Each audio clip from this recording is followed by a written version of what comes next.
I recognize that a lot of the people in the sports space are mom and pop owners, right? They're first time entrepreneurs. They're in there not because they love business, but because they love running. And not all of them were making the moves business wise that I thought were helpful for their business. There were a lot of questions that were coming up. So I decided to write a newsletter or write some articles to help them with leadership. And we had thousands of clients. So I got to 3,500 subscribers pretty darn fast.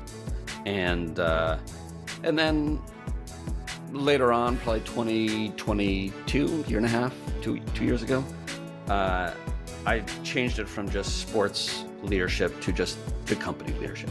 And that's when things started growing. And in the past year, they've grown a lot more. I've hit my stride. I know what people like. I know what voice to write about, and the length. I used to write really long articles. Now they take about 3 to 4 minutes to read. And it's about leadership, but there's a lot of storytelling. There's humor. My goal is, here's what I understand, is leadership newsletters are boring, and I don't even want to read them. And so if I can make myself laugh while I'm writing it and make myself smile a little bit, maybe other people will smile and laugh, and maybe they'll get to 350 words in. So in the last 50 words, I could actually have a message.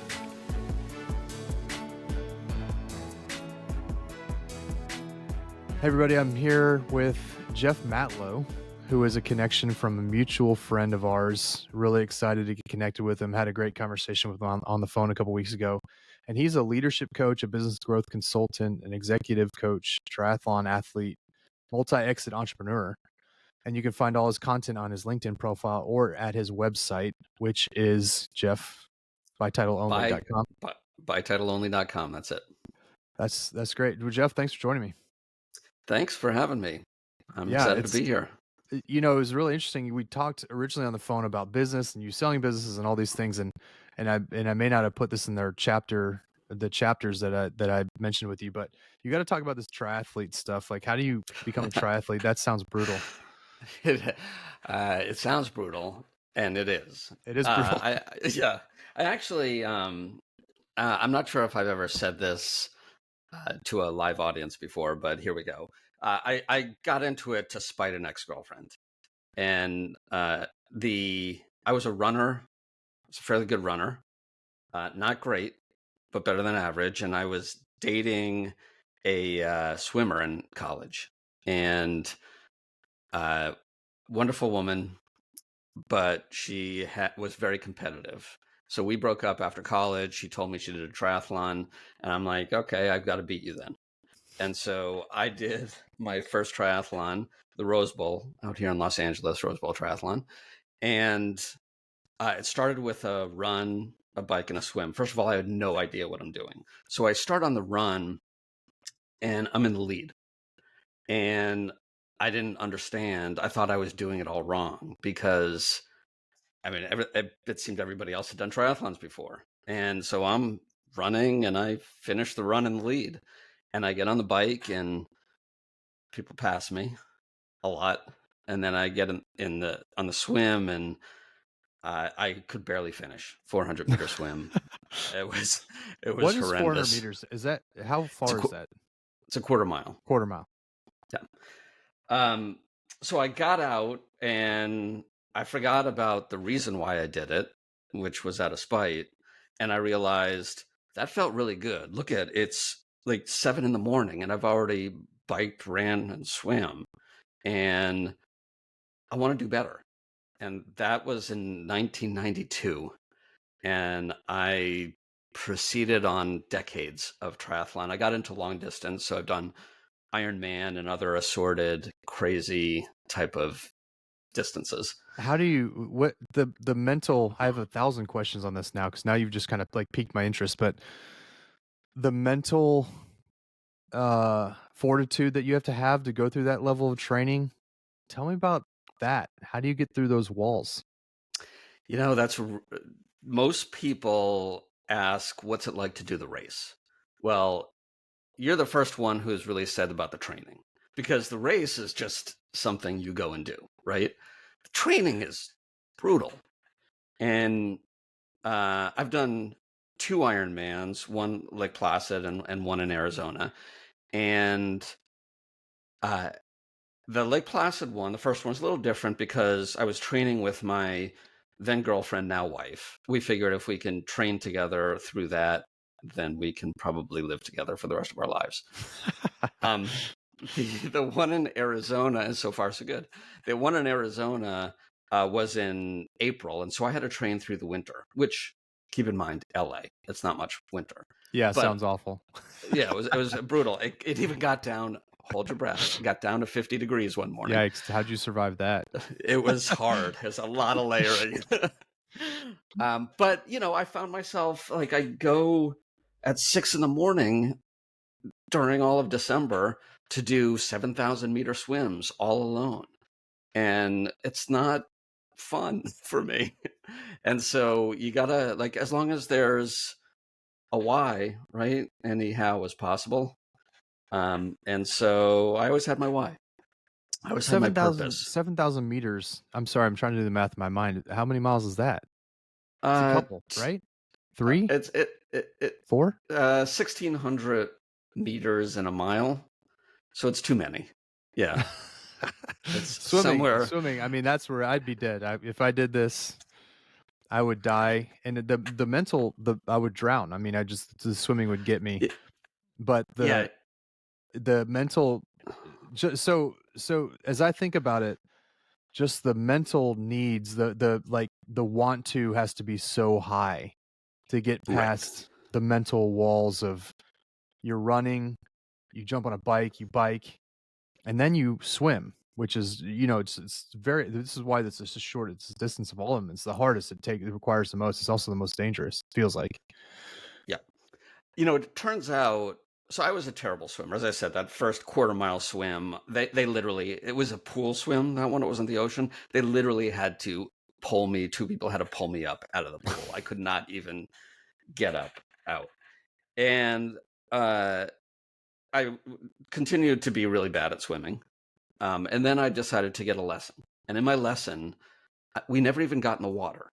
I lay down on, a bench, like a bleacher bench, and he taught me how to do my arms. And since then, it cut 15 minutes off my mile time, and I became a pretty good swimmer for a triathlete.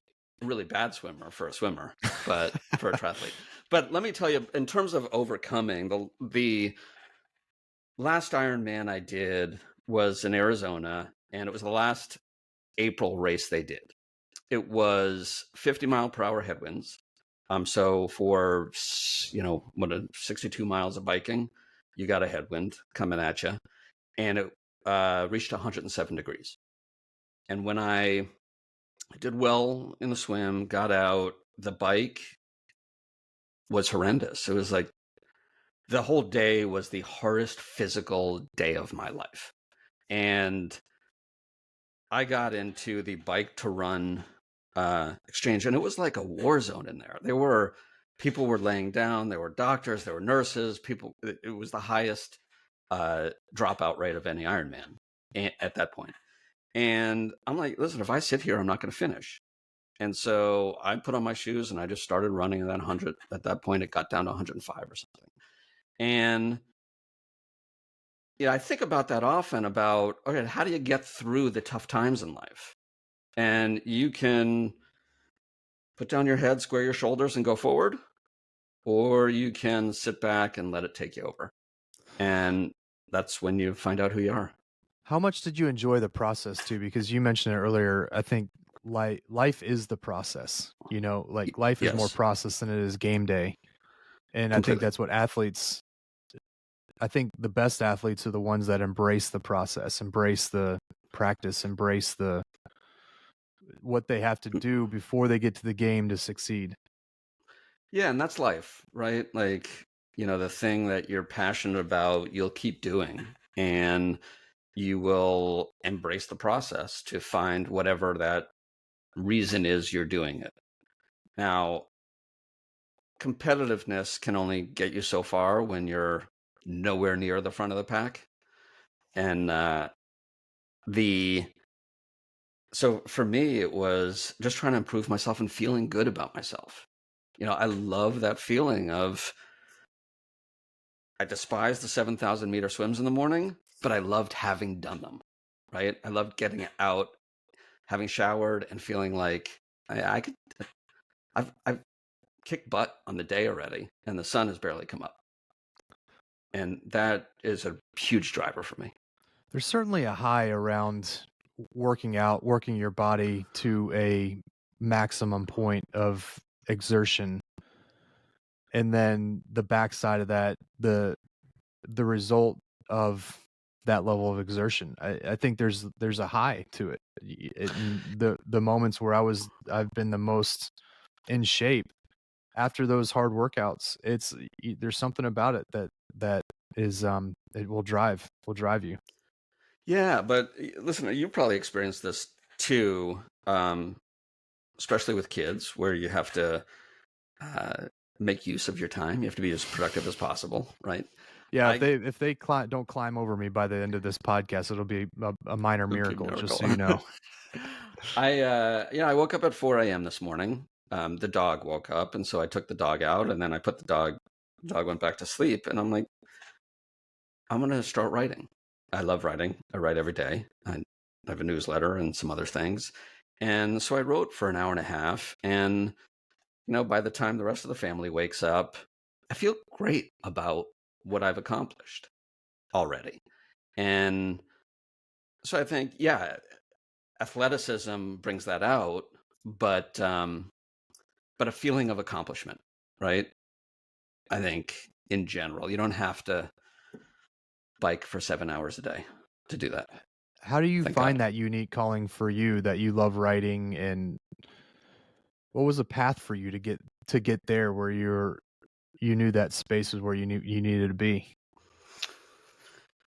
I'm eternally curious and always try different things, and the things um, that make me feel good, I push forward on. I like creating. I like creating stuff, and it's probably my greatest strength and my biggest weakness. Is the It's why I've started companies, and um, why I most of my hobbies are about creating, if not about um, fitness and self, whatever the second part of that word is. Uh, the so so when I do a lot of things that are about creating, and that's how I find if there's an opportunity for me to create something, I'll try it. So your experience in business, let's jump into that because I think it's really fascinating. You've had a couple exits. One is around this triathlete stuff, an event business. Tell me about that. How does that come to be, and how do you get into that, and then maybe touch on the sale and what that looked like. Yeah. Yeah, I've started three businesses and was able to sell all of them. And from the outside and on paper, it looks like three distinct efforts and periods of life. When in actuality, it's all very linear and all kind of flows together. I'm part of one of those families where we get together for Thanksgiving and 13 of us go do a turkey trot together, or 8 of us will do a triathlon together. We're little to the right of normal. And the and all my family's on the East Coast, I'm on the West Coast. And so one day I just decided to build a Wikipedia for sporting events because I wanted to understand the events in advance that I was flying to the East Coast to do. And lo and behold, we got traction. And so I sat down and I thought, what can I do to turn this into something? And the universe conspires to work in our favor. And then I've stumbled across this company in Alabama that was doing registration, and they were open to selling, and I bought them. And that led to my first client, which was USA Triathlon. And then year and a half, we were the largest triathlon registration company in the world. And yada yada yada. We became the second largest registration company in the world, and it was good. And then I actually ended up going through a variety of processes to sell the company. A couple of them fell through. Longer stories that will probably require a whiskey, at least for me. And then we ended up randomly, I ended up meeting somebody who was at Gannett Media, USA Today, who nobody knows, but they are the largest owner of endurance events in the country. And walked out of that meeting, which was just an introductory meeting, like, hi, how are you? Nice to meet you, with a, hey, I want to buy your company. And next thing I know, Gannett buys my company. And So, did you transition into a leadership role with Gannett at that time, or were you contractually there for a couple of years to kind of help the transition? What'd that look like? yeah, I was there for a couple of years and was in leadership of a business unit that they had, and then so I did a lot on strategy and grew sales team and marketing and partnerships, some acquisitions, and then after 2 years, when I left, Gannett then hired me as a consultant to help one of their business units, which is about a $40 million business unit, help them grow and help leadership improve. Is that where you felt like you learned about your desire to do this coaching and consulting in the C-level, C-suite space and executive coaching? Yeah, I feel like my life finds me in a way, you know? For a guy who runs so much, I'm lucky that a lot of stuff kind of runs to me. And um, I so Gannett hired me to do this consulting, and at the same time, two other companies hired me to do consulting. And then I sat back and I thought, okay, what's the similarity? And I figured it out. And then I said, that's what I do. And so two of the consulting gigs then turned into coaching. And as it turned out, I then got a lot more coaching uh, opportunities, and mostly female senior executives at Fortune 500s. So that was all kind of weird too. And I realized, why I work well in that arena. But it's. I actually just wrote an article about this. Of Calvin and Hobbes are my favorite philosophers. Do you know the cartoon? Oh yeah, one of Yeah, my faves too. It's yeah. great. And if I were a cartoonist, which I wanted to be, I would have done Calvin and Hobbes. So now I'm relieved, like it's already done. I don't have to do it. But one of the quotes that I love is, the secret of success is being in the right place at the right time. But since you never know when the right time is, I figure I'll just find the right place and hang out for a while. And so I feel like that's kind of what my life has been, right? I've been in the right place, and you got to look for opportunity. And once opportunity comes by, you got to grab it. So you have to know where you want to go. And that's what that's what has led me from one thing to another. And here I am. Here we are Where now. what's happened with the triathlete companies? Because are you connected there anymore? Are you doing anything with them? I'm not. So shortly after it was sold, I stopped working for them and was just doing Gannett work. And I believe they have incorporated it all into the Gannett's properties now. And so the Do, clients were transferred over, and it's gone. The brand is gone. do you ever regret selling that thing that, in a world where software is, going through the roof and things like those community type situations are, they hit a fever pitch or they have some network effects that take on and then it just kind of explodes exponentially. Do you ever think, man, I should have held on longer? No, no. In fact, the opposite. It seems I change Took you way too long. industries. It took me way too long. Yeah. The three companies, I was pretty much in each of them for 10 years. And if I went back 30-ish years to do it over again, I would cut that to 5 or 6 years each. And, again, I love building. And I get it to a point I could build the quality company, according to my history, in 2 to 4 years. Sell it year 5, do it again. Yeah. That's interesting. I'm gonna Yeah. change gears a little bit here and talk about when we had our conversation. It was really fascinating who you're connected with and some of your friends and who's been involved in what productions and produced. You're in LA, so you're in this circle of around the Hollywood and stuff like that. Can you, even though you're successful yourself and as a businessman, can you tell me highs and lows of that in a space where you have like you can be highly successful, but still like maybe you're not like the Steven Spielbergs of the world because there's only a few of those, How do you live in that space? Is this the part where I cry? You start crying. Man, have at it. You gotta do what you gotta do, but Yeah, we're getting to the heart of it. Yeah, we are getting to the heart of it. So there are two elements to this. One is imposter syndrome, which I'll get to in a second. But the other is, friends that I have. And I've got friends who are billionaires. I've got friends who are big celebrities.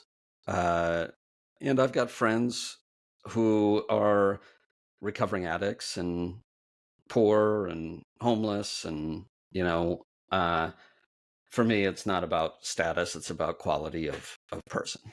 One of my longest friends since elementary school has done fairly well for himself in Hollywood. And I'm really happy for him. And it's easy to compare, right? Sure. I remember us writing together when we were younger and talking about how much money we want to make. And his number has gone up. Mine's still where it was earlier. And it's most of the time, I'd say 98% of the time, I'm like, that's awesome. I'm not jealous. He has enough. Everybody's got their challenges, right? In whatever they're doing. And I'm lucky with what I'm doing. Then imposter syndrome comes in. And I remember selling my first company, which was a record company, and Universal Interscope bought it. And I remember thinking what a failure that was. And I had started it 3 years earlier and started in 94, sold it in 98. And, that's like, to feel that's a failure at 27 years old or whatever I was, is not always so healthy. And so I think the biggest critic are the voices in my head. Yeah. And my conversations with them are the ones that make it the toughest, right? Yeah. With these connections, have you ever gotten to work with some of your friends and your buddies and do some work in Hollywood and as a writer yourself? Not writing has always been a hobby of mine. I am working with one of my friends on he's helping with my book that I'm putting together, so may have him punch it up a little bit.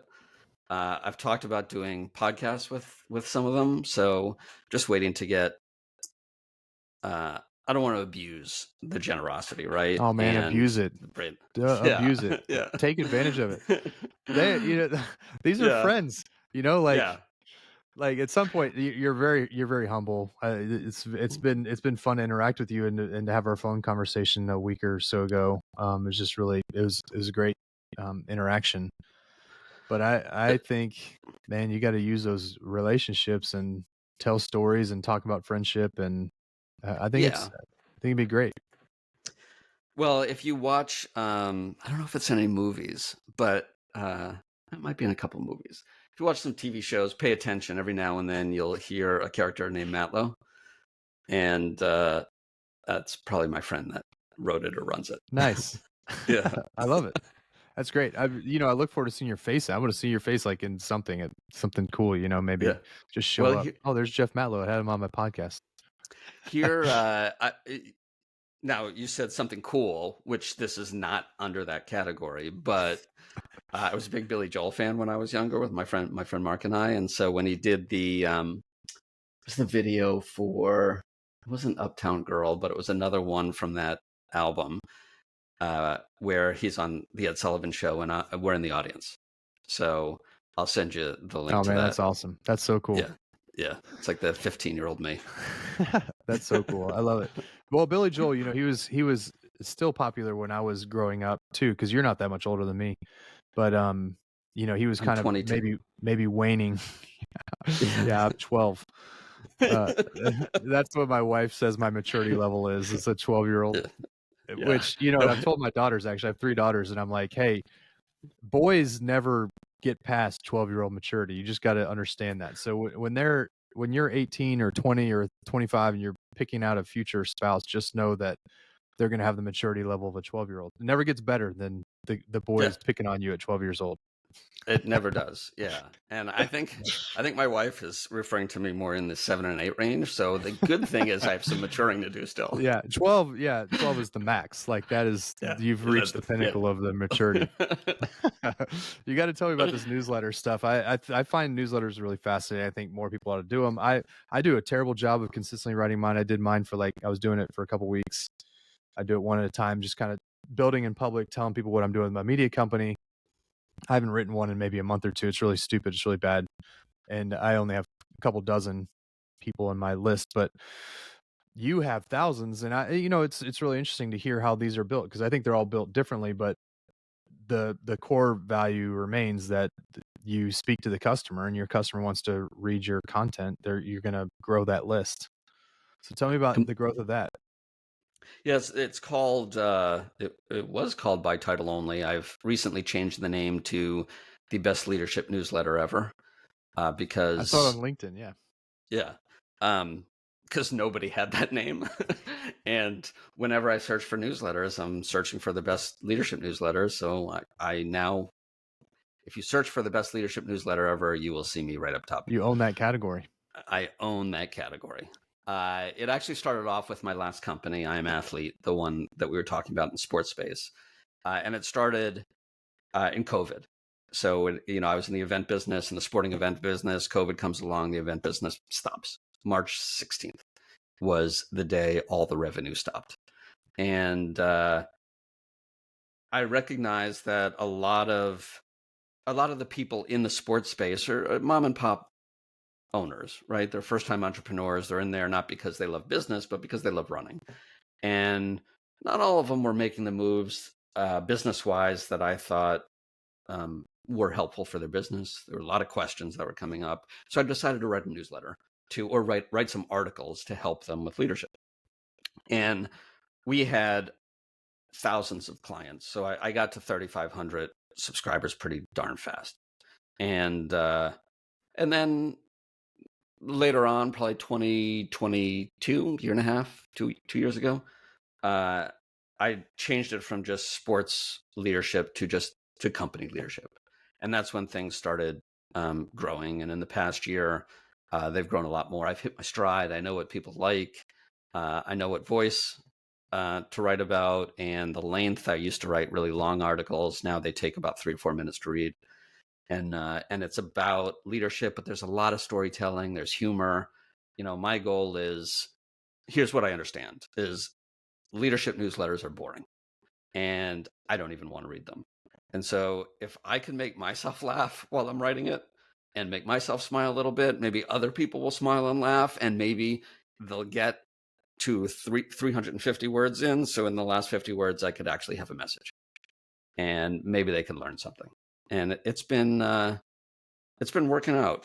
We have, I think I've got coming up on 10,500 subscribers. Should be next week. I hit that, and growing. And listen, if there's anything that I have, people say, "What's your superpower?" I don't really have a superpower. I'm ask my wife. It's not that super. uh, the but what I do a good job of synthesizing different types of information and coming together. I feel like I'm, the juggler that'll juggle like a knife and a chainsaw and a bowling ball. And I feel like that. Give me a knife, a chainsaw, and a bowling ball, and I'll figure out a leadership lesson from it. And that's what all my newsletters are. That's We, great. I yeah. actually enjoyed them in reference to talking to you about and do you envy some of your friends in LA? You wrote this, I don't remember which newsletter it came from, but you said every single one of them struggles with their own personal demons. Some of the wealthiest and famous of my friends are some of the least interesting and the least friendly to be around. On the other hand, most of those who've been at the bottom, those who've struggled with addiction or imprisonment or devastating loss, they are some of the best, most authentic people you can ever hope to meet. And I find that to be true too, with some of the people I'm around in the political world that have reached kind of the pinnacle of political success, is that their stories are so watered down as a result of their political lives or what they have to show people in the public. Whereas people that have been through real adversity, the real struggle, real hardship, they have a real story to tell, and it's fascinating. Yeah. Yeah. Of course I agree because I wrote that. But money does not make the person, and power, however we describe what power is, uh, which you can describe in a much more interesting way than I can, is it doesn't make the person. And so I think that article was about, I forget what the theme was. I remember writing it because I was actually I was on a run through the VA hospital, and there were a bunch of people walking by me, and they were living at the VA. They were not looking the best that they can be, and but they seemed nice, had a quick little hi, how are you? And I started thinking about the quality of people and who's going to judge them based on how they look, when the reality is that some of the as I mentioned, a friend who was a prostitute before is one of the nicest people I know, nicer than somebody I know who is swimming in money, like billions, right? Like I would rather hang out with her every day than him, and I'd have more interesting conversation. Uh, can we go back to something? Sure, Because have at it. you brought up you're apparently involved in state government. And as I was talking about the Ironman triathlon stuff, you asked me like how I endure that, and I always think, how does one endure being part of the greatest cog machine, in our country, and how slow and challenging it is to make any change there. Yeah, well, that's a good question. A lot of patience. I think our politics now, as much as ever, needs people that see that humanity transcends politics. And I'm not perfect at that. I've certainly have my beliefs philosophically and ideologically. I try not to let them leak into my view of the person I'm arguing with politically or philosophically or ideologically. Hmm. And I think that's a lost art in politics today. At least what we see. The media has a built-in incentive, built-in bad incentives to only promote the things that rile people up. Yep. And so, there's a lot more good happening. There are a lot more conversations happening than people are aware. There's a lot more relational work that's happening, because doesn't matter how politically idealistic or even being a political hack that you have to have relationships to get things done in the government. This is the beauty of our American experiment is the founders. I really truly believe the founders set it up in a way that made it extremely hard to get things done, and that protects all of us from political hackery in my mind.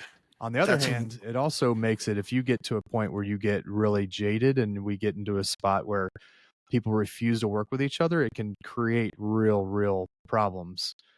But there's a reason why there's a balance in the power, and I think it's good for all Americans that it's not easy to get things done.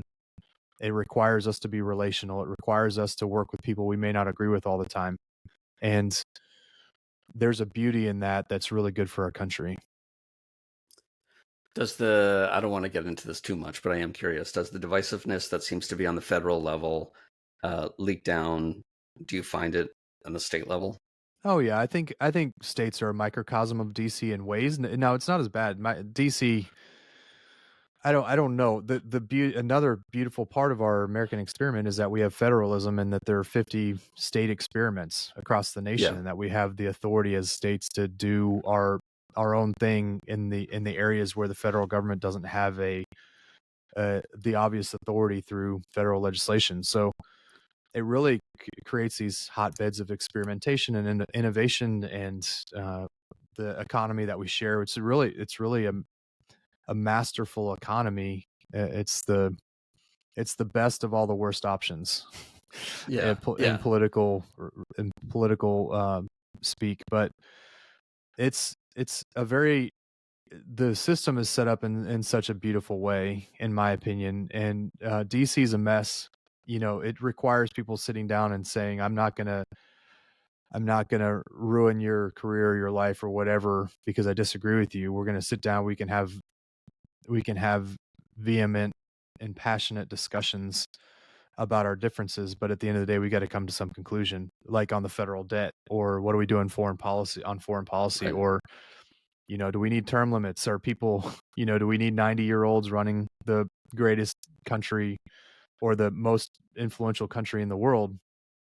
I don't know if those, like that requires some leadership from somebody in DC to just step up. And I think you see that you see that happening in the states. Our state is not dissimilar to that. We've got our own problems, but there are a lot of. I think we accomplish much more than DC feels like DC gets done. Yeah, that's good, by the way. And it's an interesting comment that the founding fathers set it up so that it is difficult. And because if it's so difficult, then the good ideas are the ones, hopefully, that get through because people have to agree on them in order to get it through. Uh, Interesting concept that doesn't trickle down to business. Um, and I wonder operationally, I don't know how it is in the States, but I think of how the operations of federal government works, and can they ever fix that? I think Right? Is it? poorly. I think it's just Yeah, way the bureaucracy is way too big. The states have that problem. I mean, we have 50,000 state employees in the state of Missouri. It's a very large government for a, a state of 6 million people. yeah, So I think government, and this is just again my philosophy, but I think yeah, government only has a tendency to grow, and you don't really. It's very hard to reduce the size of government, uh, and I think it's just we rely way too heavily on it, and I don't. I think most Americans agree that we don't get the bang for the buck that we give to the government in the form of taxes, and that we needs to be some type of right sizing. DC's just the perfect example of this. I mean, their budgets, the budget deficits seem crazy. We spend a lot of money on a lot of crazy stuff, and I think entrenched interests there prevent anybody from saying, "Okay, we got to end this." I had a great friend who died recently. He was a senator, U.S. senator from Oklahoma, Tom Coburn, great guy, and mm, he every year would release a tax and spend like a pork report for the federal mm, government, and you just expose all the wasteful spending in Washington D.C. And it's just phenomenal how much money is spent on entrenched interest. And the only reason is because they have people aren't you can't. It's so hard to track multi-trillion-dollar budget, and right. there's just so many areas where there's waste, and we need serious people in DC to step up and figure it out. Yeah, interesting. Sorry, that's a Um, lot of you really kind of opened up the can of worms there. no, it is really interesting to me to get an insider's view on how it all works because, um, operationally. I see the power, I see the politics, I see the conniving that goes on, but you know, there are a bunch of good people like you that are in there. And so how does a system that is highly bureaucratic work for helping the good people get stuff done? And so it's just an interesting I th- I think you just don't lose hope. Mainly, we yeah. can't just say, all is lost. We give up, throw our hands up, and walk away. Like, I have 3 little girls that rely on me, and I'm doing this in large part because I want them to have a future here. And so, you just can't throw your hands up and walk away. You got to fight for it. And sometimes it's fighting against something that's getting too big and too unwieldy. And sometimes it's inserting the government into issues like foreign policy and foreign wars and our allies in the Middle East, and Yep. spending and uh, all kinds of different, how do we fix our roads and build bridges, and how do we, take care of police and firemen and state workers. There's so much to it. Mm. Yeah, it's a lot. And It's a lot. you're a better man than me. God bless you for doing it. I don't know that that's true, but I appreciate it. Jeff, man, this has been a lot of fun. Thanks for hopping on here for a couple minutes on the leadership room with me. And it's really cool to get some time with you. Thank you. It's a pleasure talking to you.